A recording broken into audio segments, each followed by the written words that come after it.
Hello, this is Chris Menard. This morning I woke up and I updated my Office 365 account, and PowerPoint has a new update, a new feature, and it works with your PowerPoint designer, which is built into PowerPoint. And here's the feature: if you copy and paste data from Word or Excel and you put it into a new PowerPoint slide, PowerPoint designer will pop up and help you format that slide automatically. So this will be a video. It'll be under 2 minutes and 30 seconds. So here we go. I'm going to go put a new slide in. So new slide. This works with title and content. It works with title slide because I tested it, and it works with the blank slide down on the third row. But I'm going to go with title and content. I'm going to put in territory, reps, and this is for Q1 data, and the data is over in Excel. So I'm going to jump over to Microsoft Excel. There's my information. I've got reps in column A. I've got 3 months, which is Q1. I'm going to do a Control A to select it. I'm going to do Control C to copy. I'm going to hop back into PowerPoint. I'm going to click in this placeholder and paste.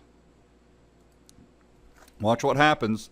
There's the table. It actually does not look that good.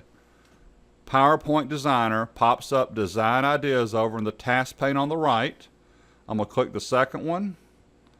So I could go and put an image in here now if I wanted to, or a chart. The third one, that actually looks pretty good. The fourth one. So it's up to you which design idea you pick. Let's see what I'm going to go with. I don't care for a chart, so I'm actually going to go with this one right here.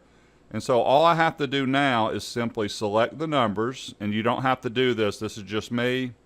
I like my numbers to line up with the header row, so I'm going to do Control R to make them align to the right. And that slide is done. I'm going to do a Control Z undo to show you how it looked before.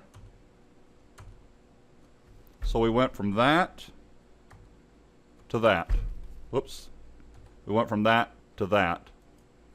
Anyway, that is PowerPoint Designer. That came out this morning. Today is the 4th. Here is the Microsoft support website. It works in PowerPoint for Office 365, Office 365 for the Mac, and it says it works in PowerPoint 2016. Thank you for your time. Have a good weekend.